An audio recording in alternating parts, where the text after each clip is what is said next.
his teammate Jalen Hurts. Hurts saying recently that because of Mac's unique college career, where he sat behind Hurts and Tua and then went out and won a national championship of his own, has set himself up for a successful NFL career. Right, guys? It's Cam's job to lose, apparently. Newton saying he feeds off the haters.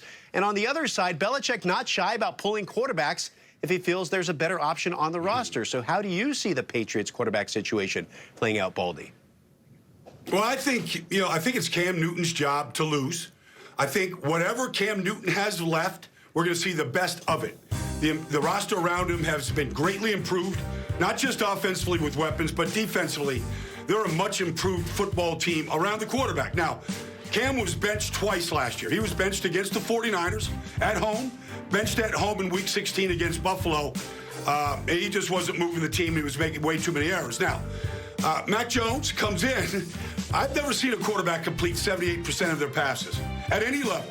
High school, college, pro, I've never seen it. We watched Mac Jones do it this year. I mean, if he's out there and he's completing passes around the yard out there at Gillette Stadium all preseason long, I mean, maybe there'll be a push to get Mac Jones on the field. But I think for right now, the way that Cam Newton can really help out a running game, the way that he did it last year, and the weapons around him, it's his job to lose right now.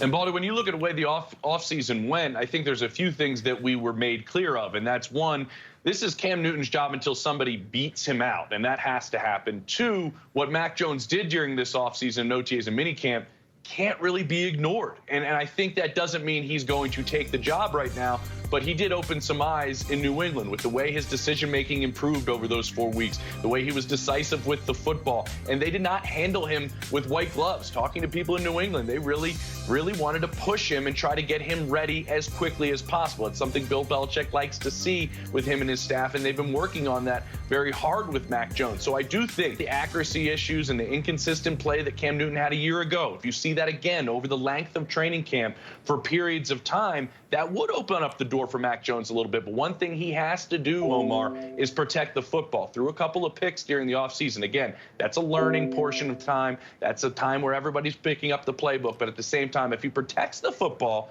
and is accurate with the football, we know that's a recipe that Bill Belichick does like if Cam Newton sputters in any sense. Yeah, obviously the Patriots need improved quarterback play. On paper, they've dramatically improved that roster, hoping to put it all together and get back to the playoffs. Now to a quarterback I know you both are familiar with in Carson Wentz, who had a roller coaster of a first act in Philly, and now he's been reunited with his former OC in Frank Reich in Indy. Let's hoping that this next chapter has a better ending.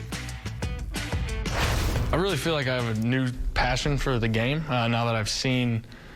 I mean, I've been the high, I've been injured, I've been now benched, I've been traded. I've kind of seen a lot in 5 years. And so whatever the game throws at me, I'm ready. And it's kind of given me a new level of excitement for football. Obviously, I'm excited to be with my former offensive coordinator, Coach Frank Reich. Loved that man to death, and just met a lot of new faces in Indy and a lot of people that I'm really fired up to play with.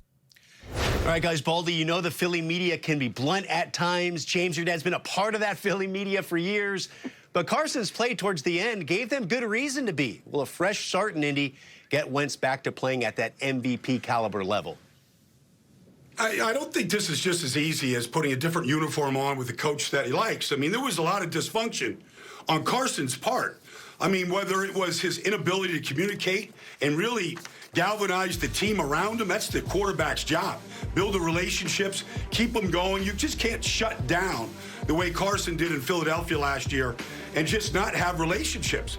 So, look, fresh start's a good thing. This is a playoff football team that the Colts have. They were the 9th best offensive football with Phillip Rivers at quarterback at his age and no ability to run. They were the 9th best offensive football. Frank Reich has a commitment to the run game. It's undeniable, and that's going to help Carson. I think he's got a lot of young talent around him that should excite him. They'll be in a 3 tight end offense. They won a Super Bowl with a 3 tight end offense. Carson will like that. They got studs on defense. They're a very good football team. His job is to not just win this job, but elevate the team around him and get them back to the postseason and start winning in the postseason, because that team is built for the postseason right now. And Baldy, you're so right about what he has to do for the environment that's around him. Frank Reich has talked obviously at length this offseason about his relationship with Carson Wentz. They stayed in touch in the years when they were not even within the same organization, texting back and forth. That's a relationship we see as the one that Carson Wentz wanted. And if you talk to people that have worked with Wentz in the past, they'll say this is the perfect spot for him if he's going to change it. But to your point, Reich also says repeatedly it's what he does with his teammates, which is more important than my relationship with him right now. That's something that needs to adapt and grow as he spends this offseason with those players. And they have spoken glowingly about him. Obviously, that's what players are supposed to do about their quarterback, but it's almost been above and beyond in some instances, which is a little bit interesting. But this is a fresh start for him, and coaches that have worked with him in the past have been frustrated at times. This could be the one guy that always finds a way to get to Carson Wentz's mindset. Potentially, this could be the great landing spot for him. And Baldy's exactly right. That running game is dynamic with multiple pieces that play the position differently that can help him out. That left tackle spot's one early on in the season, though, Omar, we do have to keep an eye on before Eric Fisher gets healthy.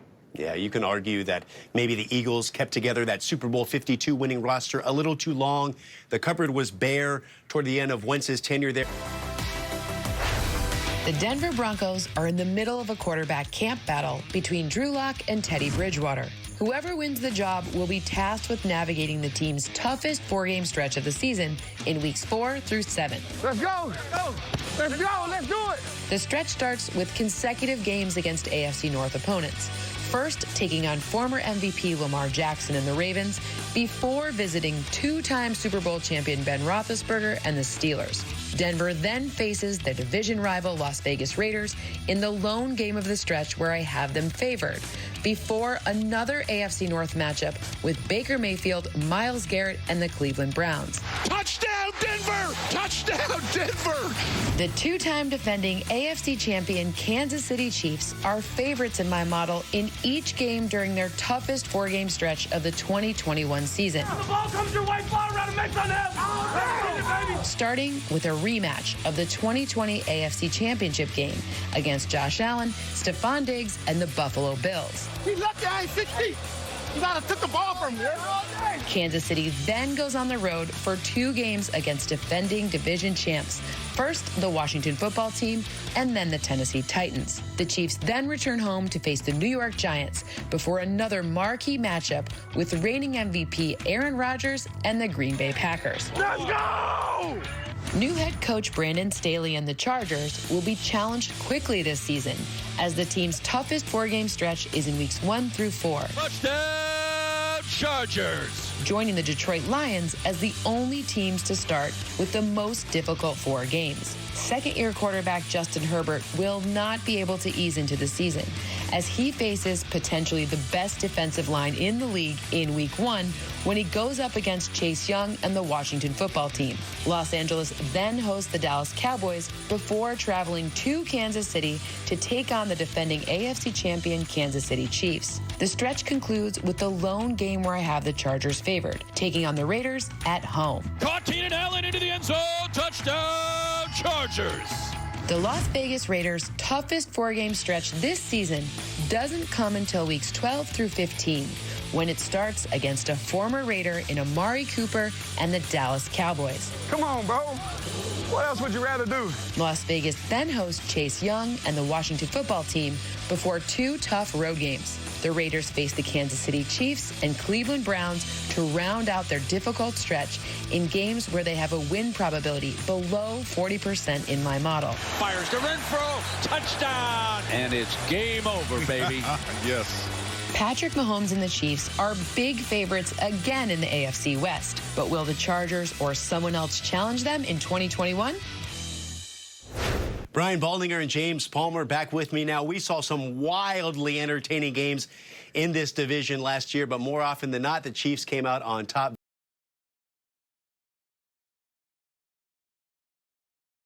Very much kings of the hill in the AFC West. But Chargers DB Chris Harris making some noise about the Chargers, saying the Bolts could be a problem with Derwin James back on the field. Baldy, with a 17-game schedule and the expanded playoffs now, what are the chances we see two teams come out of the West for the playoffs? It's been a while, Omar, but I believe it can happen this year, and I believe that second team, to me, can be the Chargers. I mean, obviously, Justin Herbert is out. But what Brandon Staley did last year with the Rams, it cannot go unnoticed. He took the Rams defense that went from number 17 in 2019 to number 1. Now, if they make some kind of a